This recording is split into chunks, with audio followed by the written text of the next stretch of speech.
ओम नमः सदेव्य। ओम नमः सदेव्य। ओम नमः सदेव्य। मंगलम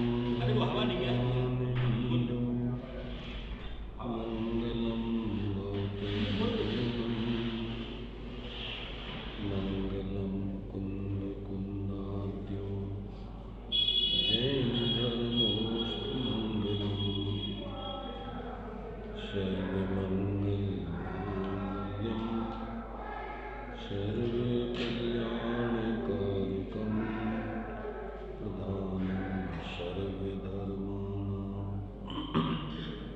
जैनं जयतु शासनं जैनं जयतु शासनं वन्दितु सर्वसिद्धे ध्रुवमचलमणोभवं पत्ते मोक्षामि समयपावड मृणमो सुदिकेविनीभणिनम् नमः शमै साराय स्वानुभूत्या चकाशिते चित्स्वभावाय भावाय सर्वभावान्तरचिने।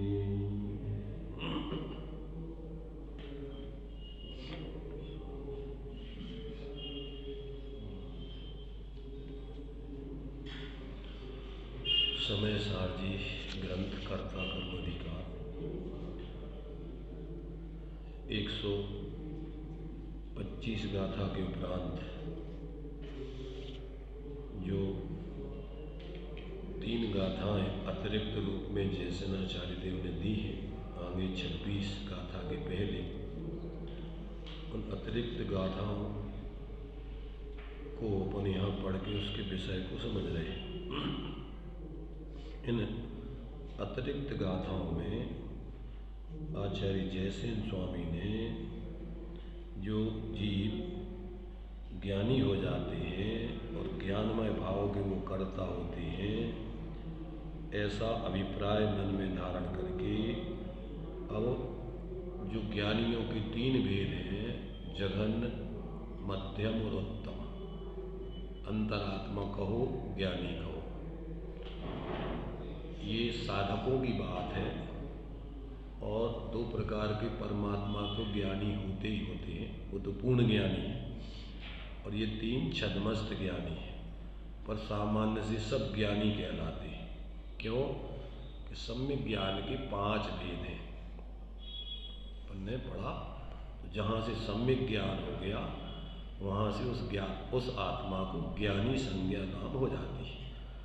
वैसे तो देखो शास्त्रों में सारे कथन अपेक्षाओं से होते हैं।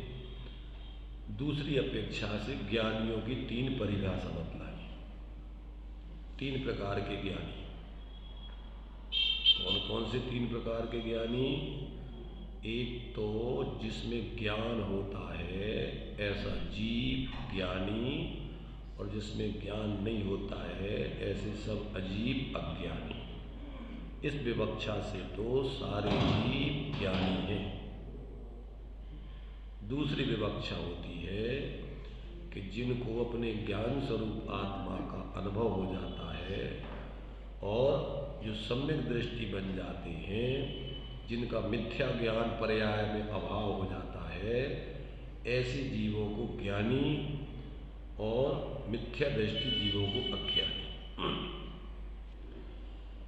पहली परिभाषा तो जीव अजीव का भेद विज्ञान कराने के लिए है।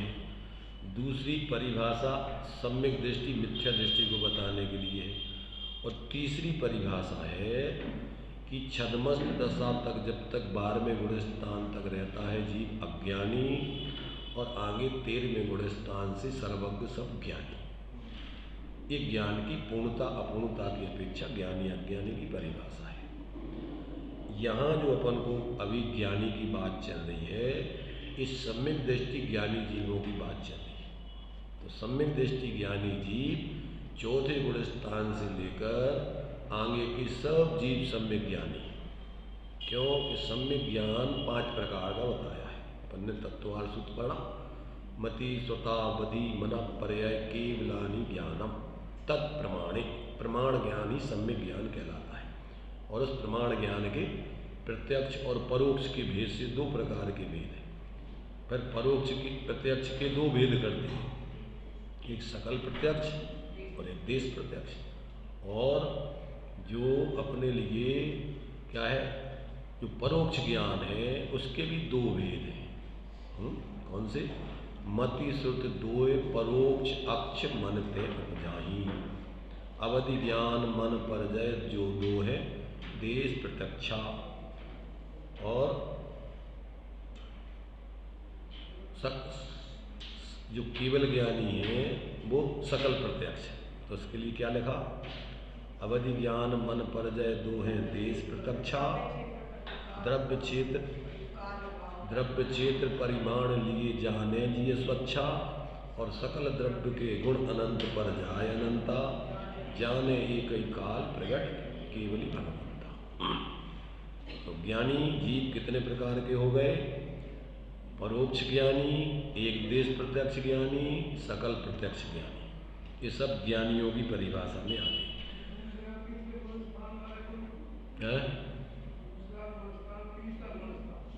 वो उसको अपन वैसे तो अज्ञानी के रूप में सामान्य से लेते हैं, परंतु सूक्ष्म दृष्टि से वे न सर्वथा ज्ञानी है न सर्वथा अज्ञानी है। तीसरे गुण स्थान में तो चूंकि क्या है, सम्यक मिथ्यात्व का उदय है, तो सम्यक मिथ्यात्व में उसका उदय होने पर उसको ज्ञान नहीं कहा जाता है, जबकि 41 प्रकृतियों का आश्रयबंध वहाँ भी रुका हुआ है।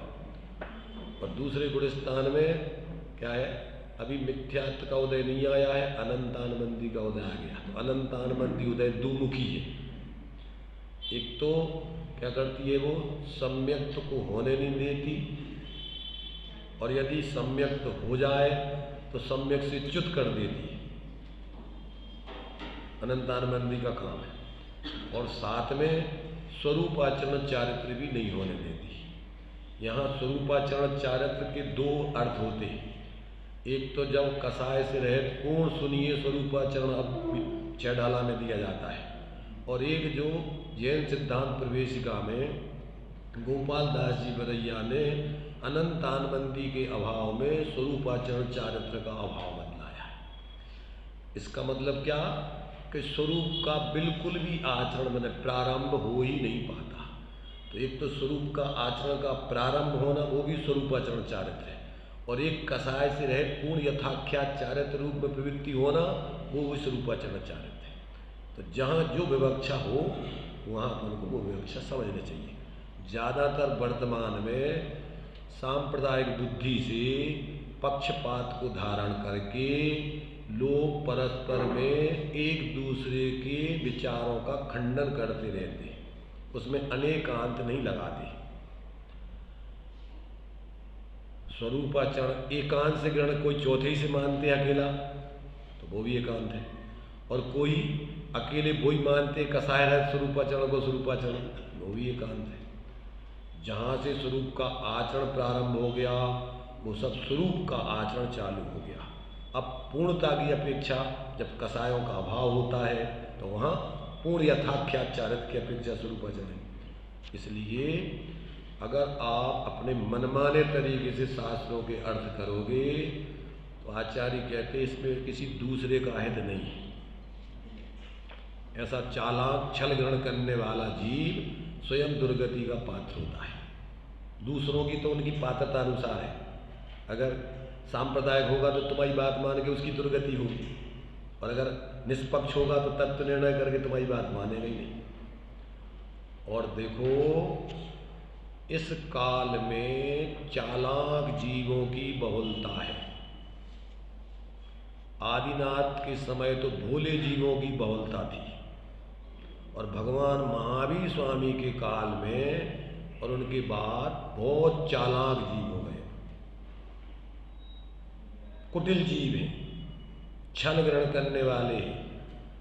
इसलिए इस काल में उस समय तो जितनी गलती करते थे उतना ही प्रायश्चित था, और अब तो पूरे दोषों का प्रायश्चित करने का विधान है डेली। आप क्यों कि तुम इतनी गलतियां करते हो कि तुम्हें पता ही नहीं है कि कौन सी गलती की। समझ में आया? इसलिए वर्तमान में बहुत सजगता की जरूरत है।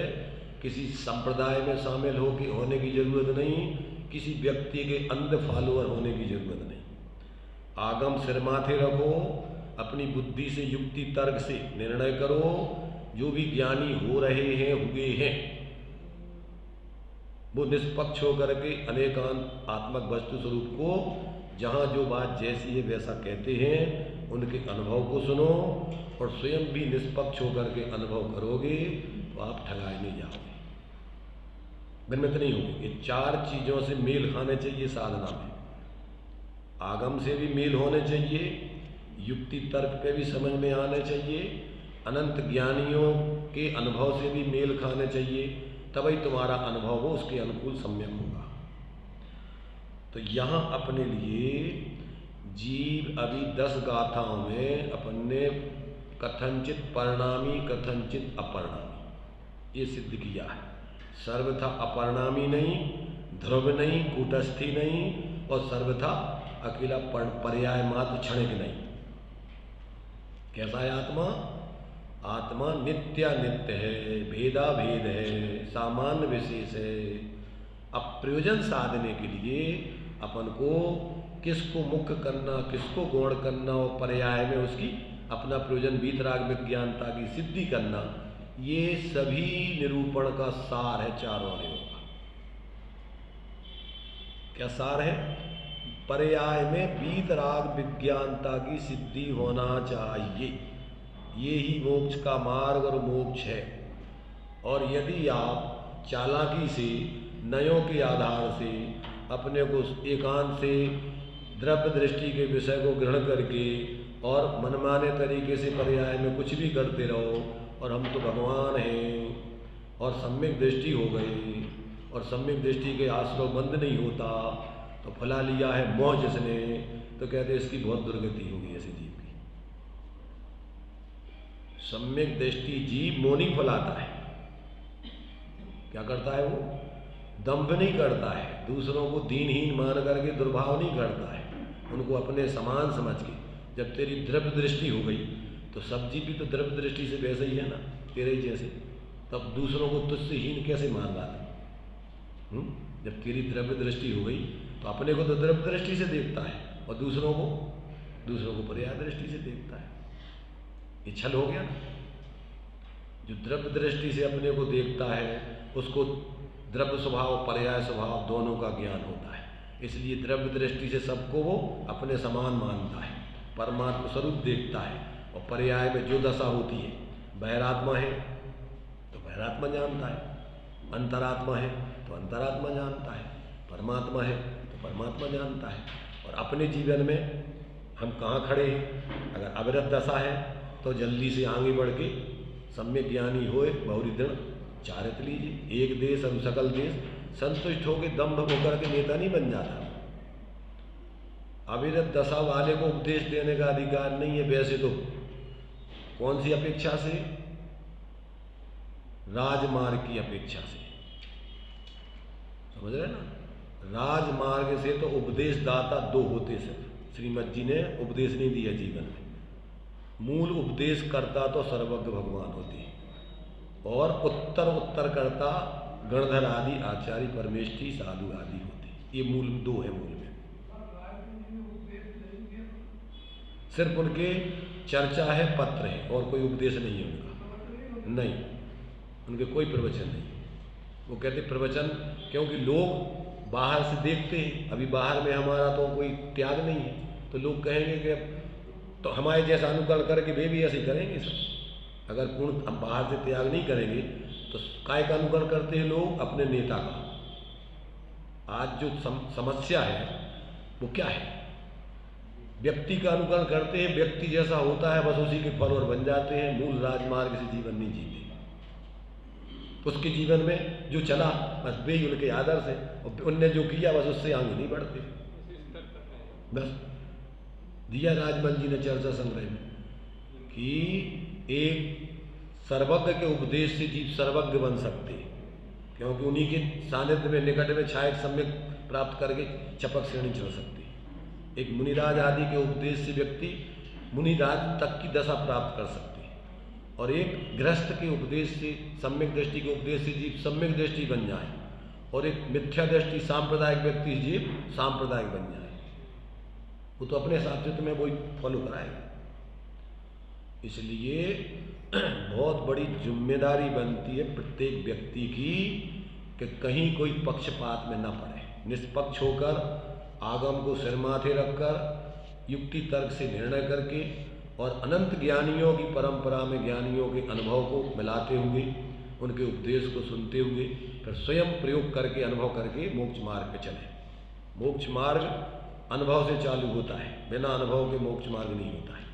तब जाकर के अपने जीवन में कहीं उलझेंगे नहीं, अटकेंगे नहीं, भटकेंगे नहीं, किसी के प्रति कभी दुर्भाव नहीं करेंगे, यथायोग अपने जीवन में दूसरों से ग्रहण करते हुए अपनी परिणति में भीतराग विज्ञानता की सिद्धि करेंगे। तो ये यहाँ अपनी चर्चा मुख्य रूप से अभी उत्तम अंतरात्मा रूपी ज्ञानियों की चल रही है। देखो, इस समय सार को पढ़ करके भी भ्रमित बहुत लोग हुए, शुरू से जैसे हुए। बनारसी दास जैसे जीव भ्रमित हो गए थे, उनने अपने जीवन को लिखा है, पर अपना जीवन परिचय, उनकी जो है अर्ध कथानक आदि पुस्तक को पढ़ो, उसमें पूरा कि पहले शुद्ध निश्चय नए के विषय को कि हमारा आत्मा जो कुछ पर्याय रूप कुछ भी है ही नहीं, और बस मैं शुद्ध बुद्ध हूँ, और बस ऐसा विचार करके और बाहर में कपड़े उतार करके कोठरी में नगन होकर अब 3 लोग कोठरी में, अब हम मुनि हो गए, हमारे कोई परिग्रह ही नहीं है। इसलिए आज वर्तमान में एक पक्ष ऐसा है कि बिना मुनि बने शुद्ध उपयोग होते ही नहीं, सम्यक तो होते ही नहीं निश्चय, बेचारे भोले जीवों को ठगने की व्यवस्था। दूसरा पक्ष ये है कि आज आचरण होते ही नहीं। आज तो पंचम काल है, इसमें आचरण होते ही नहीं, इसलिए सम्यक्त ही होता है बस, और सम्यक्त का भी कोई ठिकाना नहीं। अकेले तत्व विचार करके और हम सम्यक दृष्टि बन गए, बस हो गया काम। उपदेशक बन गए, बड़े सबसे बड़े नेता बन गए। आज उपदेशकों की भरमार, सुनने वाले नहीं है। आज परेशान है लोग, और लोगों की भी ऐसी बुद्धि है, झपट्टे मारता फिरता है, कभी इसका कभी उसका, कभी उसका कभी उसका, निर्णय कुछ भी नहीं है उसका। इसलिए उसकी भी बुद्धि खराब होती रहती है, रात दिन किस किस को सुने, क्या क्या सुने, एक कुछ कह रहे हैं, एक कुछ कह रहे हैं। कल तुम्हारे ये इनके उमेश जी के दामान साहब महेंद्र जी आए थे, थोड़े हमसे चर्चा की, उनने थोड़ा काम था, तो उन्होंने कहा साहब अभी तक हमने 2 प्रकार का मोक्ष मार्ग सुना है, अभी हमने 3 प्रकार का भी एक उपदेशक से मोक्ष मार्ग सुना, तो 3 प्रकार का मोक्ष मार्ग कौन सा है आप बताओ। हमने कहा देखो भैया, ये तो कथन है, कथनों में आपको मोक्ष मार्ग मूल में तो ये ही है, अब बाकी सब आरोपित हैं। 6 डाला में अपन ने 2 प्रकार का मोक्ष मार्ग पढ़ा, पर वास्तव में तो आरोपित है। तो उन्होंने कहा एक कहते उपचरित मोक्ष मार्ग है, एक व्यवहार मोक्ष मार्ग है, एक निश्चय मोक्ष मार्ग है। हमें तो ऐसा सुना हमने भी।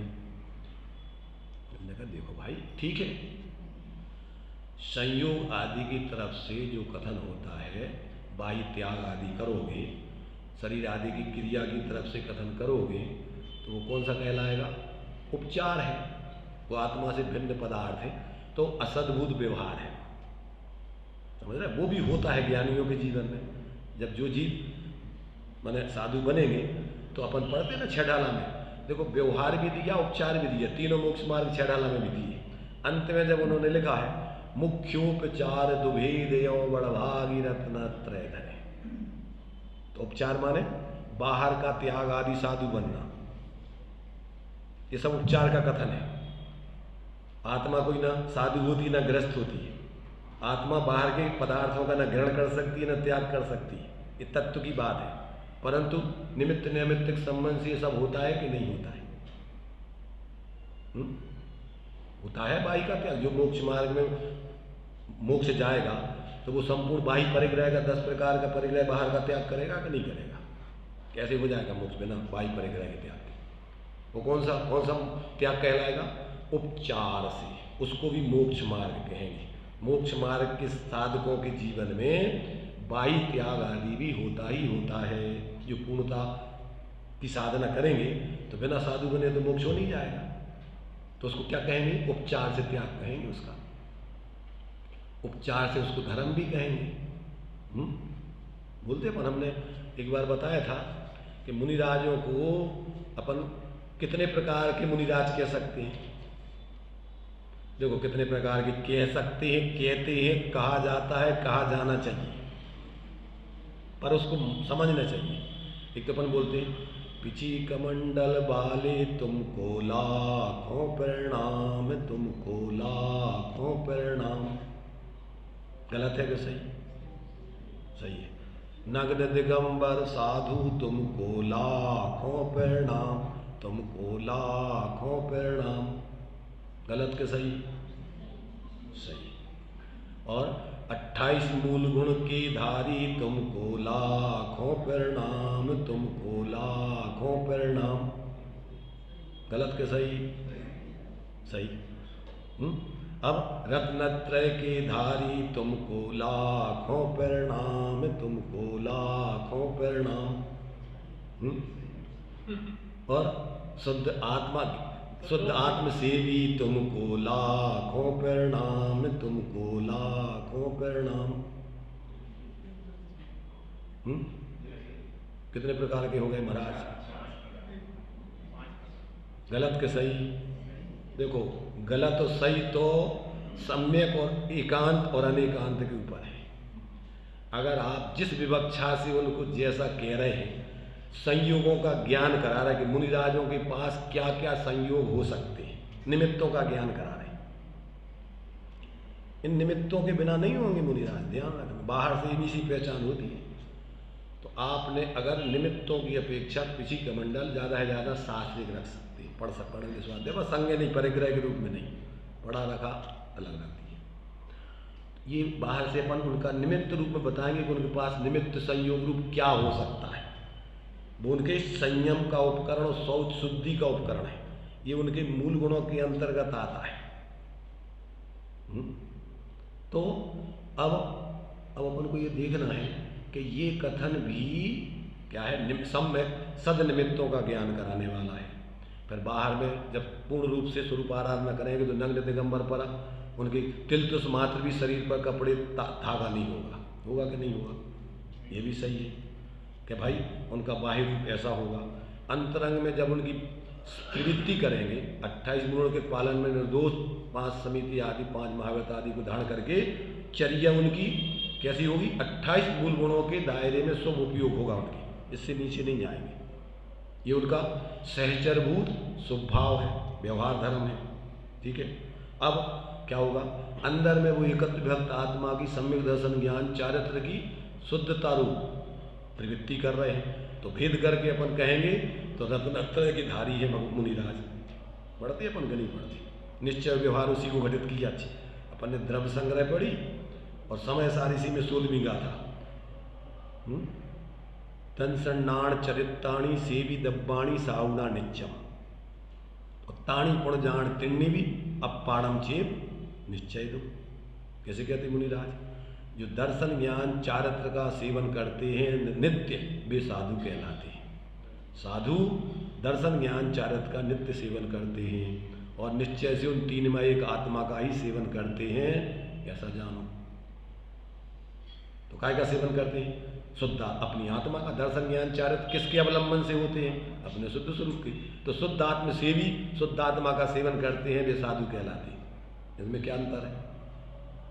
एक में ध्येय की तरफ से, आश्रय की तरफ से है, एक में जो आश्रय करने वाले परिणाम है, उन परिणामों की तरफ से। तो ये सारे कथन लड़ने झगड़ने के लिए नहीं है। अब एकांत से ना तो तुम्हें शुद्ध आत्मा का अनुभव होगा, ना रत्नत्रय प्रकट हुआ, ना 28 मूल का कोई ठिकाना है, बाहर में तुम्हारी कोई क्रियाओं का प्रवृत्ति का, और तुम कहोगे हम तो महाराज हैं, हो जाओगे। इसलिए भाई देखो, अगर जिनागम के आधार से अपन जिएंगे तो अपन ना तो भ्रमित होंगे, ना गलत का समर्थन करेंगे, ना स्वयं गलत बनेंगे, ना किसी के प्रति दुर्भाव करेंगे। जान लेंगे कि भैया जो जिसकी है वो जाने। अपनी साधना अपन को अपने ये मार्ग है, इस मार्ग को ही अनादि अनंत काल से भगवान जनेन्द्र ने कहा है, इसके अलावा कोई दूसरा मार्ग नहीं कहे, कोई दूसरा मार्ग। जो ऐसा समझ लेता है वो किसी पक्षपात में, किसी व्यक्ति का अंध श्रद्धालु और किसी का अकेला अंधे भक्ति करने से, उनके पीछे लगे रहने से तो कल्याण होनी नहीं है। कल्याण तो होना है तुम्हें तत्व को समझ के स्वाश्रय करने से। और जो ऐसा करता है वो यथायोग सबके प्रति, जीव मात के प्रति कभी दुर्भाव तो करते नहीं है। जीव मात को पहले तो मैत्री भाव रखता है, सब जीव है स्वरूप से, तो कैसे है, एक समान है, चैतन्य स्वरूप है।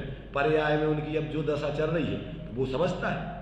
जो साधक होता है उसकी बहुत सूक्ष्म दृष्टि होती है, एक सेकंड में उसको समझ में आता है कि व्यक्ति का जीवन क्या चल रहा है, इसलिए वो भ्रमित नहीं होता है। कदाचित बाहर में उसको, जैसे मान लीजिए समंत्र भद्राचार्य थे, अब उनको परिस्थिति वसात कुल्लिंग भी धारण करना पड़ा, परंतु वो जान रहे थे अपनी परिस्थिति मजबूरी के नहीं। बाहर के व्यक्ति क्या समझ सकता है, वे सम्यक दृष्टि थे कि मिथ्या दृष्टि। और बाहर में अपन अब अवरत दशा थी, अवरत दशा में बाहर का कोई ठिकाना नहीं, क्या स्थिति उनको कब क्या करना पड़े उनका कोई नियम नहीं रहता है, परिस्थिति वसात। इसलिए अवरत दशा को पूज्य नहीं कहा आचार्य समंत्र भद्र ने, समझ रहे ना। माने जब जहाँ से व्रत आते हैं पूज्यता वहाँ से आती है। अंदर में तो परमार्थ से सम्यक दर्शन ज्ञान पूज्य है, पर व्यवहार में चारित्र पूज्य है। जब तक आपके जीवन में बाह्य चारित्र नहीं आएगा तब तक आपका हम निर्णय कैसे करेंगे, तुम सम्यक दृष्टि बताओ।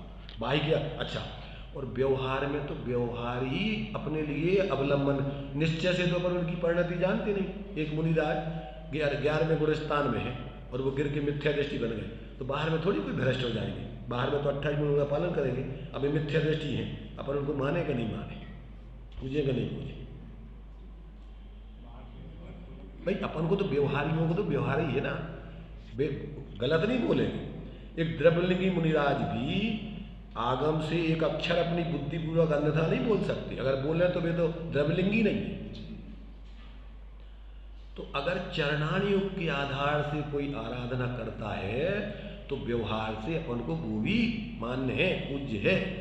दिया टोटल कि समोषण में मिथ्या दृष्टि सम्यक दृष्टि सब साधु होते, और अगर भावलिंगी साधु समझते हैं कि इनको अभी सम्यक नहीं है, परंतु वे भी आपस में नमस्कार एक दूसरे को करते। क्यों कि अगर नहीं करे तो संघ में विरोध हो जाए, लड़ाई झगड़े खड़े हो जाए।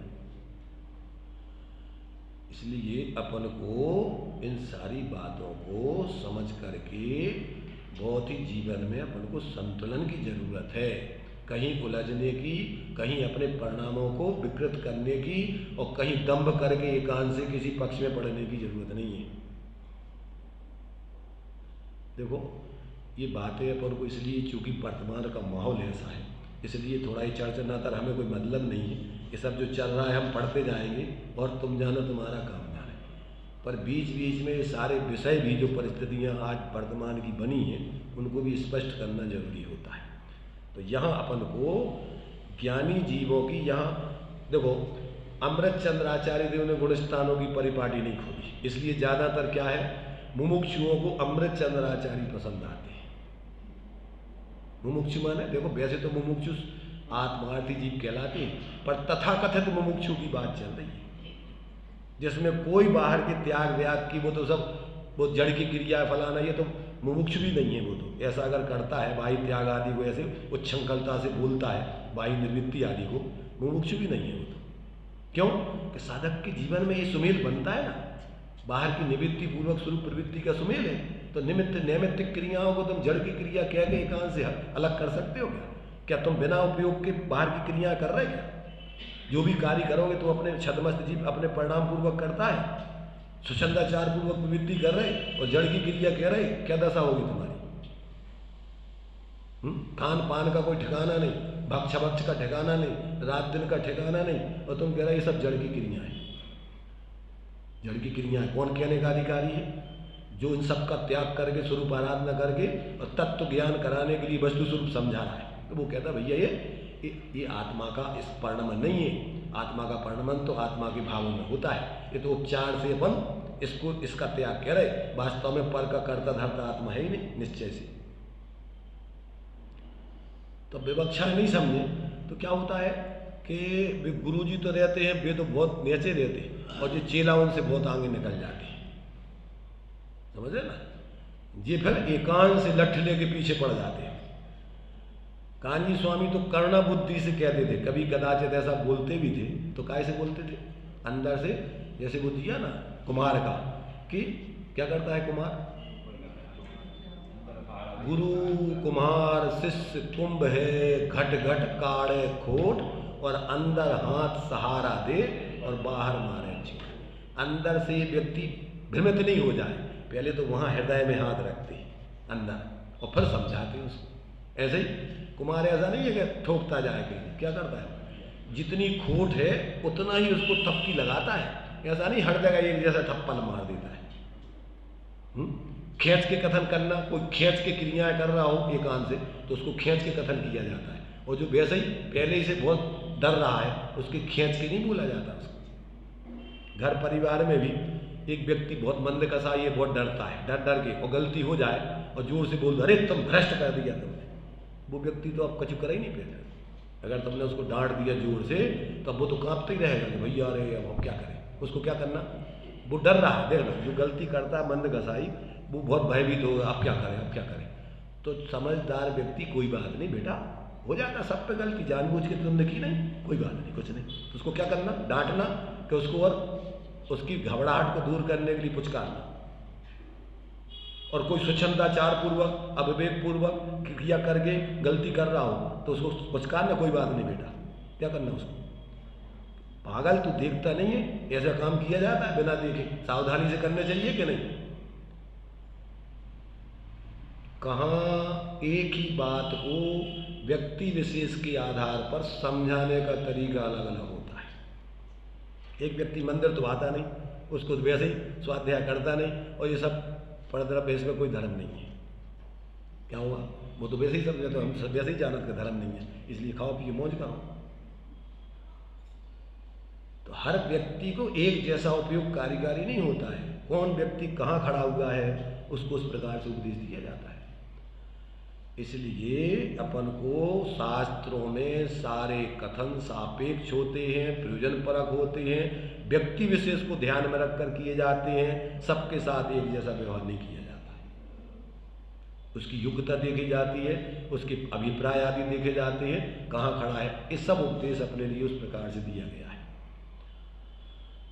तो यहाँ पर अपनी चर्चा, जो जीव वस्तु को एकांत से ना तो परिणामी मानता है ना अपरिणामी मानता है, कथनचित परिणामी कथनचित अपरिणामी, जो ऐसा मान लेता है, उसके ज्ञान में जो ज्ञानी हो जाता है, अपने स्वरूप का अनुभव करके उसकी ज्ञानमय भाव होते हैं। तो ज्ञानी के सब भाव ज्ञानमय, अज्ञानी के अज्ञानमय। इस अपेक्षा से यहाँ चर्चा चल रही है। अब गुणस्थान प्रमाण, कौन जीव कितने कर्म आदि का करता है, वो सब करणानुयोग के ग्रंथों में लिखा है। और सम्यक दृष्टि को कदाचित भोग निर्जरा के कारण कहे हैं, ऐसा मत समझ लेना। अगर भोग निर्जरा के कारण होंगे तो त्याग काय का कारण होगा? बंध का कारण होगा।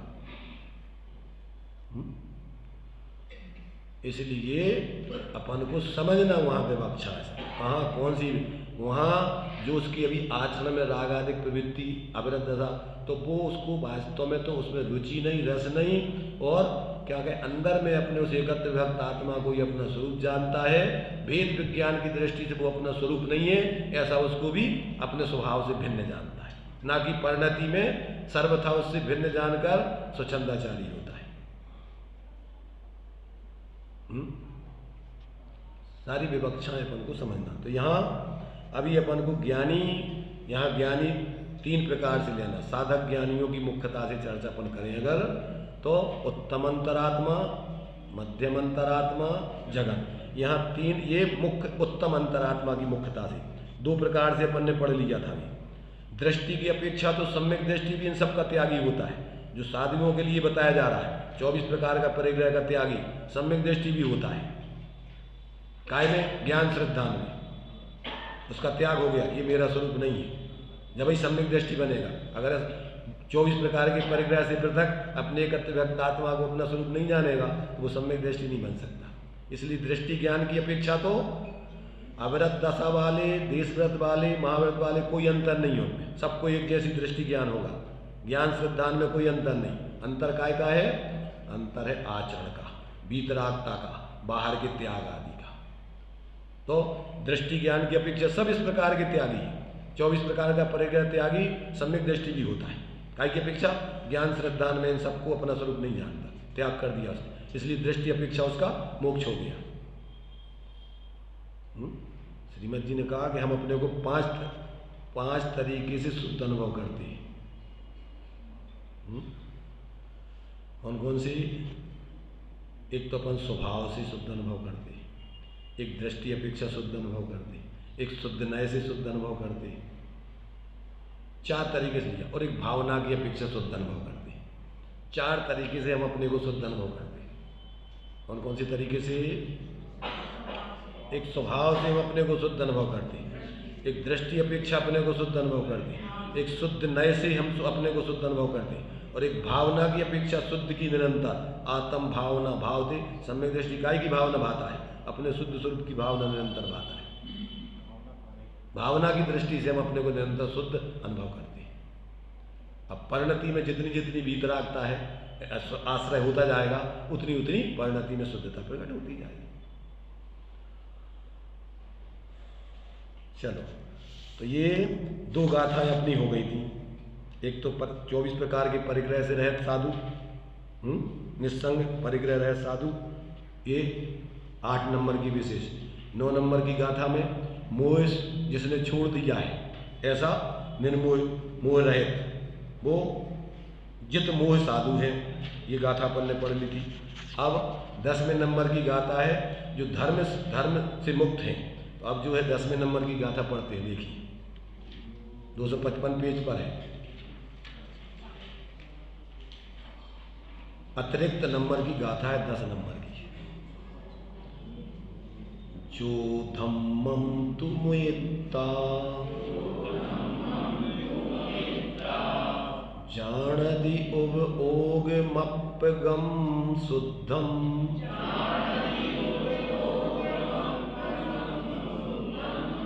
तम धम्म संग मुक्कम परमठ व्याणया विंती।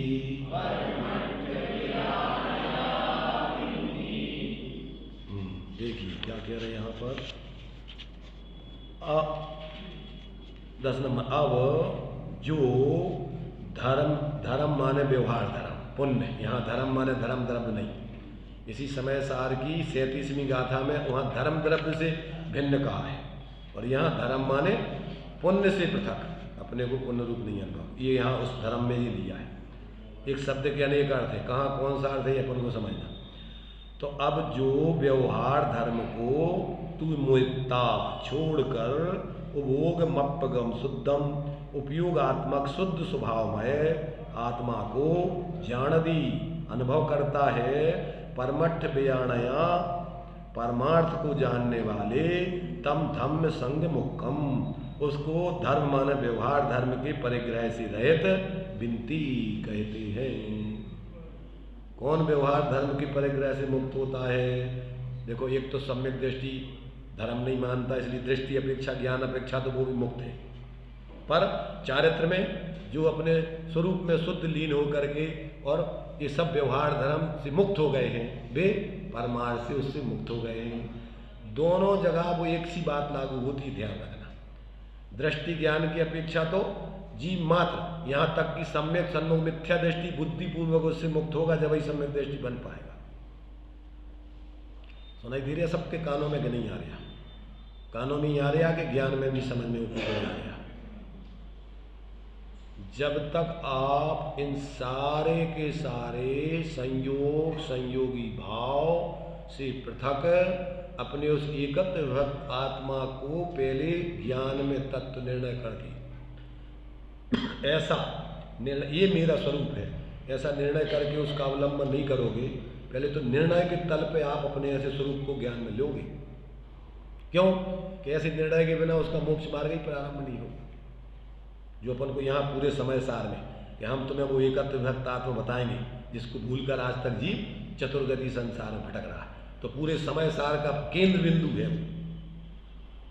उस एकत्व विभक्त आत्मा को मात्र दिखाना ही नहीं, क्या कराना, दिखाना माने उसका आश्रय अनुभव कराना। और आश्रय अकेले अनुभव इतना ही नहीं, जब तक मोक्ष नहीं हो जाए तब तक उसी का अनुभव और आश्रय करने की साधना करना, गुण स्थान प्रमाण विवेक रखना, ये सब उसमें आ जाएगा गर्भित है। तो यहाँ पर जो इस प्रकार की दृष्टि ज्ञान की अपेक्षा तो तत्व ज्ञान में ये पूरा हो जाएगा। पहले इस परिग्रह आदि को ये प्रस्वरूप नहीं है, उससे भेद विज्ञान हो जाएगा। परंतु परिचारित्र में साधु ही इस प्रकार अपने शुद्ध उपयोग में वीतराग दशा प्राप्त करके इस परिग्रह से मुक्त होंगे। जो धम्मम तुमेता जानती उपभोग मप्पगम शुद्धम, जो परम योगेंद्र स्वास्थ्य संवेदन ज्ञान में स्थित होकर सोपयोग परिणाम रूप धर्म को अथवा पुण्य रूप परिग्रह को त्याग कर निःशुद्धात्मा रूप परिणत अभेद रत्नत्रय लक्षण वाले भेद ज्ञान से जानता है, अनुभव करता है। किसको? कर्म पने को प्राप्त आत्मा को जानता है, अनुभव करता है। कैसे आत्मा को? विशुद्ध ज्ञान दर्शन उपयोग परिणत, माने आत्मा का जो स्वभाव विशुद्ध ज्ञान दर्शन माने ज्ञाता दृष्ट आत्मा का स्वभाव, ज्ञायक स्वभाव, ऐसे उस ज्ञायक स्वभाव परिणत आत्मा को जानता है, माने उस रूप तन्मय होकर के परिणति करते हुए जानता है, अनुभव करता है। और कैसे आत्मा को? शुद्ध अशुभ, शुभ अशुभ, संकल्प विकल्प रहित शुद्ध आत्मा को, ऐसे जो स्वभाव से संकल्प विकल्प रहित है ही, पर परिणति में संकल्प विकल्प से रहित होकर ऐसे स्वरूप का अनुभव करता है, जानता है, अनुभव करता है। तम धम्म संग मुक्कम परमठ व्याणया बिनती। वैसे तो अवरस सम्यक दृष्टि भी ऐसे ही अनुभव करेगा, समझ रहे, अकेले यही साधु की बात नहीं है ये तो, परंतु साधु तो चारित्र में ऐसी परिणति में अभाव हो गया उनकी वीतरागता का, पर इसका गुणस्थान प्रमाण बुद्धिपूर्वक अभी प्रवृत्ति चलेगी, मान अबुद्धिपूर्वक, और बुद्धिपूर्वक तो वो भी ऐसे ही जैसे भगवान सर्वज्ञ अपने स्वरूप को ध्याते हैं अथवा उत्कृष्ट आत्मा, ऐसे वो भी ध्याएगा। पर जितनी लीनता होगी उतनी वीतरागता प्रकट होगी, और जितना जितना भी अस्थिरता उतना उतना आश्रवण चलेगा। तो सभी ज्ञानियों की बात है ये तो। देखो वो निमित्त नैमित्तिक संबंध है, बाहर से जब तक आपका त्याग नहीं होगा तब तक उस जाति की वीतरागता प्रकट ही नहीं होगी। इसलिए बाहर का ऐसे ही निमित्त नैमित्तिक संग है कि जब आप बहिरंग में एक देश त्याग कर दोगे, अपनी सीमा में आ जाओगे, तो दो चौकड़ी कसाय के अभाव की वीतरागता प्रकट हो सकती है, हो जाएगी, ये कोई गारंटी नहीं। जब अगर स्वरूप का अवलंबन करके लीनता करोगे तो, और बाहर में संपूर्ण परिग्रह का त्याग करके और स्वरूप की विशेष पुरुषार्थ करके एकाग्रता करोगे तो ही आप तीन चौकड़ी कसाय के अभाव जन्य वीतरागता सप्तम गुण स्थान, और अगर श्रेणी चढ़ जाओ तो अनंत आदि की अवस्था तुम्हारी तो साधु दशा में ही होगी, बाहर में ग्रस्त आदि को नहीं हो सकती। ऐसे ही निमित्त नैमित्तिक संबंध है। आ रहा समझ में नहीं आ रहा, खेचातानी का काम नहीं है हम मोक्ष मार्ग में। ज्यादातर लोग या तो तत्व की बात करके व्यवहार की पूरी बात नकार करके उनको भ्रष्टाचारी बना देते हैं, और या फिर अकेले व्यवहार की क्रियाकांड में तत्व की बातें ही नहीं करते, और ज्यादातर ऐसे ही दो पक्ष चल रहे हैं आज। और ये दोनों भ्रष्टाचारी बने का कार्यक्रम लोगों को पैदा करने में निमित्त बनते हैं। ऐसे एकांत वाले, अनेकांत वाला तो सब बताएगा पूरी व्यवस्था तुम्हें। तो देखिए यहाँ पर कहते हैं ऐसे शुद्धात्मा को जानता अनुभव करता है। तम धम्म संग मुक्कम परमट्ठ व्याणया बिंदी, उस श्रेष्ठ तपोधन को निर्विकार स्वकीय शुद्धात्मा की उपलब्धि रूप निश्चय धर्म से भिन्न, जो निश्चय धर्म से भिन्न है, ऐसे भोग आकांक्षा स्वरूप निदान बंध आदि पुण्य परिग्रह रूप व्यवहार धर्म से रहित जानते हैं। इन सब से रहित है वो, वे कौन हैं जो ऐसा जानते हैं? वे परमार्थ के जानकार प्रत्यक्ष ज्ञानी हैं। प्रत्यक्ष ज्ञानी माने सर्वज्ञ। कुछ विशेष कहते, कथनचित परिणामीपना होने पर जीव शुद्ध उपयोग रूप से परिणमित होता है, पश्चात मोक्ष को साधता है।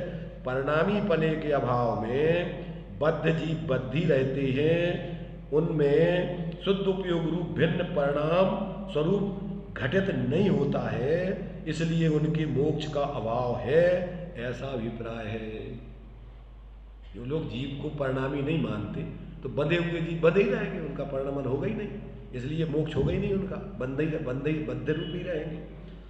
इस प्रकार शुद्धोपयोग रूप ज्ञानमय परिणाम गुण के व्याख्यान की मुख्यता से 3 गाथाएं पूर्ण हुई, ऐसा जानना चाहिए। देखो, इसी ग्रंथ में 72वीं गाथा की टीका में एकांत से क्रिया न्याय वाला पक्षपाती और एकांत से ज्ञान न्याय का पक्षपाती, इसका बहुत सुंदर निरूपण किया है। इस पे प्रवचन वगैरह भी जो है स्वामी जी वगैरह के जो भी हैं सबके उसमें दिए हैं। उसको आप एकांत वाला ज्ञान न्याय का पक्षपाती और एकांत क्रिया न्याय का पक्षपाती क्या कहलाता है, 72 गाथा की टीका का खुलासा पढ़ना। उसमें जो है इसका एकांत से ज्ञान न्याय का पक्षपाती और एकांत से क्रिया न्याय का पक्षपाती, उसका जो है इसमें खुलासा दिया है। उसमें आप पढ़ना तो इसमें आपको कैसी कैसी भ्रांति जीव को होती है वो समझ में आ जाएगी कि एकांत से कैसा, अगर अपन क्रिया न्याय या ज्ञान न्याय का पक्ष लेते तो उसमें क्या स्थिति बनती है। हाँ, अभी हम पढ़ नहीं रहे, अभी तो हम तुम्हारे लिए सिर्फ जानकारी दे रहे हैं, पढ़ के आना। इसमें जो है इन्होंने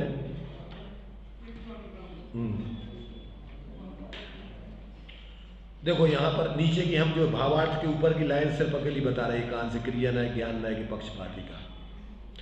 और यदि आश्रमों से निवृत्त है तो ज्ञान से ही बंध का अब निरोध सिद्ध होगा, क्यों न कहलाएगा ही। ऐसा सिद्ध होने से अज्ञान का अंश ऐसे क्रिया न्याय का खंडन होगा, और यदि आत्मा आश्रमों का भेद ज्ञान आश्रमों से निवृत्त न हो तो वह ज्ञान ही नहीं है, और ऐसा सिद्ध होने से ज्ञान के अंश ऐसे एकांत ज्ञान न्याय का भी खंडन होगा। मिल गया? क्या कहलाता है एकांत से ज्ञान न्याय का पक्ष और क्या कहलाता है एकांत से क्रिया, इस पे आप प्रवचन वगैरह भी देखना, पढ़ के आना।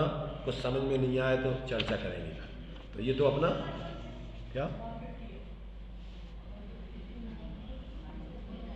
क्या हो गया 72 गाथा का 159 पेज, 158 159 पेज है। चलिए अभी तो अपन यहीं पे इसको समाप्त करते हैं।